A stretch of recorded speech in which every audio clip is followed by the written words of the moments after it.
The elevator at Morgan Technologies felt smaller than usual as I stood next to David, my ex-husband of 2 years, watching the numbers climb to the executive floor. He was wearing his trademark smug smile, the one that had once charmed me but now made my stomach turn. "You're looking tired, Rebecca," he said, eyeing my simple black blazer and laptop bag. "Consulting work must be rough these days. My name is Rebecca Chen, and at 38, I was about to teach my ex-husband the most expensive lesson of his life. He just didn't know it yet. Actually, business is great," I replied, keeping my voice neutral. "But then you wouldn't know anything about that, would you? Too busy planning your wedding to my former best friend." His smile widened. "Ah yes, Emma mentioned she ran into you at the country club last week. She felt terrible about, well, everything. But you know how these things happen. The heart wants what it wants." What the heart wanted, apparently, was to sleep with my best friend while we were still married, divorce me claiming irreconcilable differences, and then orchestrate my removal from the company we'd built together. The elevator dinged at the 45th floor. "Well, this is me," David said, straightening his Italian silk tie. "Board meeting. You know how it is. Oh wait, you don't anymore, do you? Since you gave up your shares in the divorce." "Gave up my shares." That's how he framed it, as if I'd had a choice. The truth was, he'd manipulated everything.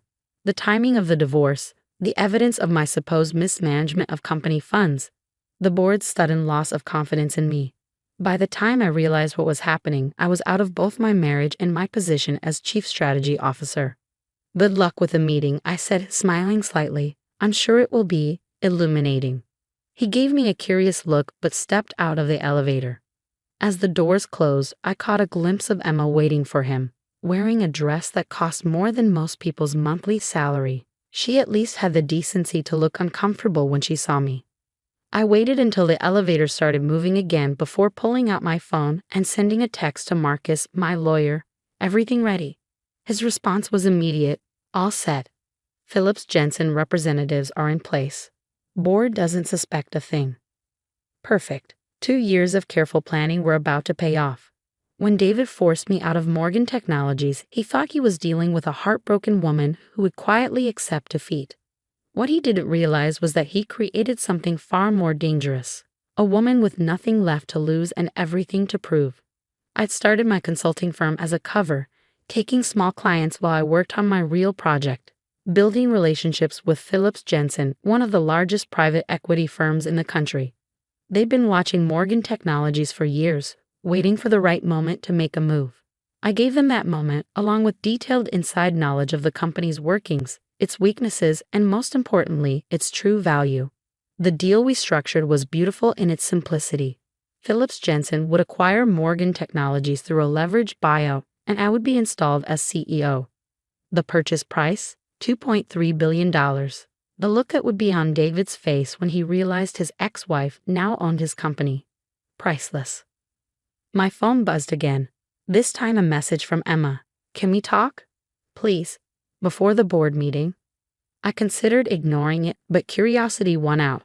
Starbucks across the street, 15 minutes. The coffee shop was quiet for a Monday morning. Emma was already there when I arrived, fidgeting with her massive engagement ring. The one David had bought her with company money, I was sure. "Rebecca," she said, standing up as I approached. "Thank you for meeting me. I know you probably hate me. Hate requires energy I'm not willing to waste on you," I interrupted, sitting down. "What do you want, Emma?" She looked taken aback by my directness. The Emma I'd known for 15 years, my maid of honor, my confidant, my supposed best friend, had always been able to smooth over any situation with charm and sweet words. I wanted to explain. About David, about everything. "Let me guess," I cut in. "It just happened. You never meant to hurt me. You fought your feelings but couldn't help falling in love. Did I miss anything?" She flushed. "It wasn't like that. David, he can be very persuasive when he wants something. Oh, I remember. He persuaded me to marry him, to invest my inheritance in his company, to trust him with everything. And then he persuaded the board that I was incompetent, persuaded our friends that I was unstable, persuaded you that betraying me was justified. The board meeting today," she said, changing tactics. "David's announcing some big changes to the company. He wants to take it in a new direction." I laughed, the sound sharp enough to make her flinch. Is that why you really wanted to meet?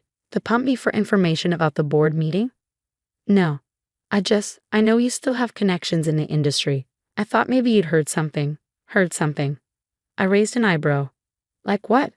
Like Phillips Jensen acquiring Morgan Technologies? Like the entire board being replaced? Like your fiancé losing control of his company? The color drained from her face. What are you talking about? I stood up, smoothing my blazer. You should get back to the office, Emma. Wouldn't want to be late for the board meeting. I hear it's going to be quite interesting. Rebecca, wait, she called after me. What do you know? I turned back, giving her my sweetest smile. Just that Karma, like David, can be very persuasive when she wants something. The next hour passed in a blur of final preparations. Marcus sent confirmation that all the paperwork was in order. Phillips Jensen's representatives were in position. The security team had been briefed on the coming changes. I stood in front of the mirror in my temporary office across the street, checking my appearance one last time. The simple black blazer was gone, replaced by a perfectly tailored Chanel suit. My hair was elegantly styled, my makeup flawless. Time to look the part of a CEO. My phone buzzed with a text from David. Why are Phillips Jensen executives at our board meeting? What did you do? I smiled at my reflection, thinking of all the times he'd underestimated me, dismissed me, tried to make me feel small. Those days were over. On my way, I texted back. Wouldn't want to miss your big announcement. The Morgan Technologies boardroom hadn't changed in 2 years. The same mahogany table gleamed under recessed lighting. The same leather chairs surrounded it. The same city skyline spread out beyond the floor-to-ceiling windows. But this time, I wasn't walking in as David's wife or the disgraced former CSO. I was walking in as the new owner. The room fell silent as I entered. David stood at the head of the table, his face a mask of confusion and growing anger. Emma sat to his right, nervously twisting her engagement ring. The board members, all of them David's carefully chosen allies, shifted uncomfortably in their seats. Rebecca, David said, his voice tight. This is a closed board meeting. You're not authorized to be here. Actually, I replied, setting my briefcase on the table, I'm exactly where I need to be. I nodded to Marcus, who stood up from his place among the Phillips Jensen executives. Ladies and gentlemen, Marcus announced, distributing folders to everyone present. As of 9 o'clock this morning, Phillips Jensen has completed its acquisition of Morgan Technologies. The paperwork has been filed and the transfer of ownership is legally binding. David snatched up one of the folders, his hands shaking slightly as he read. This is impossible. The board would have to approve any sale. The board's approval wasn't necessary. I cut in smoothly. Phillips Jensen acquired controlling interest through a series of strategic stock purchases over the past 18 months. Quite legal, I assure you. Strategic stock purchases? David's face reddened. Those shares were tied up in holding companies, family trusts. Yes, they were. I agreed. Until your creative accounting practices forced several of those entities to liquidate their holdings. Phillips Jensen was happy to buy them up, at very favorable prices, I might add. Emma stood up, her voice trembling. David, what's she talking about? I turned to her, feeling a flicker of satisfaction at her distress. He's been moving money around, Emma, cooking the books to hide personal expenses, inflating profits to keep the stock price up. The kind of things that interest the SEC very much. That's a lie. David slammed his hand on the table. This is just another attempt to what? I interrupted. To expose your fraudulent practices, to protect the company you nearly destroyed, to ensure justice is served. Yes to all of the above. Marcus cleared his throat. If you'll turn to page 3 of your packets, you'll find the terms of the new management structure. Ms. Chen will be assuming the role of CEO, effective immediately. The boardroom erupted in chaos. Board members talking over each other, David shouting about lawsuits and injunctions, Emma crying quietly in her chair. I remained standing calmly at the end of the table, watching it all unfold. This is my company. David's voice rose above the din. You can't just walk in here and... It's not your company anymore, I said quietly, but somehow my voice cut through the noise. You lost it the moment you decided that rules didn't apply to you. That loyalty meant nothing. That people were disposable. I turned to address the board members. Those of you who weren't involved in David's financial misconduct are welcome to stay, pending review. The rest of you should clear out your offices by the end of the day. Security will supervise." David took a step toward me, his face contorted with rage. "You vindictive bitch. You planned this all along." 2 security guards appeared at the doorway. I hadn't needed to signal them. Everything had been carefully choreographed in advance. "Mr. Morgan," one of them said firmly, "please come with us. We'll help you pack your office." As they led him away, still shouting threats and accusations, Emma approached me. Her mascara was running, her perfect composure shattered. "Did you know?" I asked her quietly, "about the fraud, the hidden accounts?" She shook her head, tears spilling down her cheeks. I didn't want to know. It was easier to believe, to think, that I was the problem, that I deserved what happened. I studied her face, the face of the woman I'd once trusted more than anyone except David.